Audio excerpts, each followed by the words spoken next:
Good day, EDC community, and welcome to my channel. Alright, so it's probably crossed your minds. Is there a difference between the blades on a multi-tool and the blades on a more dedicated knife? Of course, the answer is a resounding yes. Right here, I have in front of you to represent the multi-tools. I have here the Nextool KT5020 Flagship Pro and the Leatherman Wave Plus, and I have here the work knives from Opinel. This is the DIY number 9.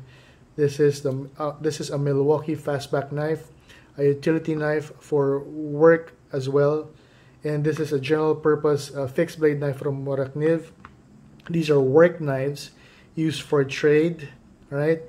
And the blades on your multi-tools are intended for contingency, all right?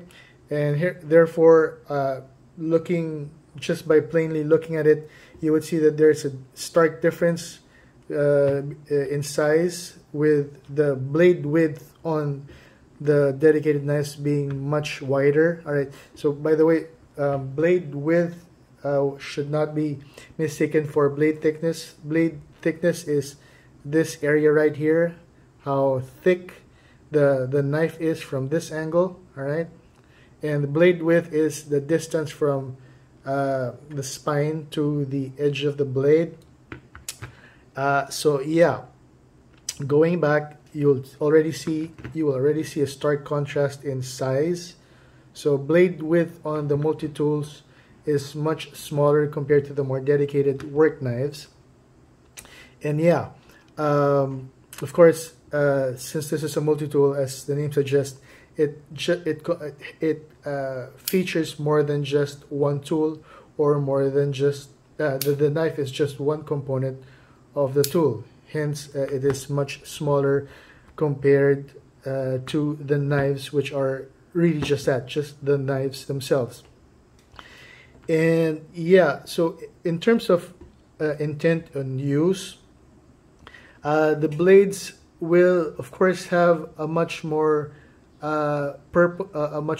distinct purpose in mind, while the multi-tools here have more like a contingency intent.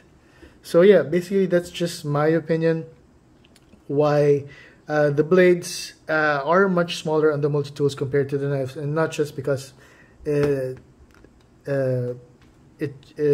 just based on the design or dependent on the size of the multi-tool, but yeah, it's really just for the intent. I would be carrying around the multi-tool just as a contingency for the other tools that come along with this. For example, of course, since this is a plier based, I would also be carrying a dedicated set of pliers to complement, or this will just be a complement to the other tools that I carry around with me. So yeah, that's basically just it. But in terms of use and performance, I would say that these all will perform equally well in their respective purposes, or if the multi-tools were used for the purposes of these more dedicated knives. Of course, like I said, these are just contingency tools. These will be much more dedicated, so therefore these will last longer. But when I'm talking about contingencies and need of use, these will perform just as well in spite of their much smaller size. So yeah, that's just about it. That's all I wanted to say about that knife sizes of multi-tools compared to blade sizes of more dedicated knives. So with that said, stay safe and peace out.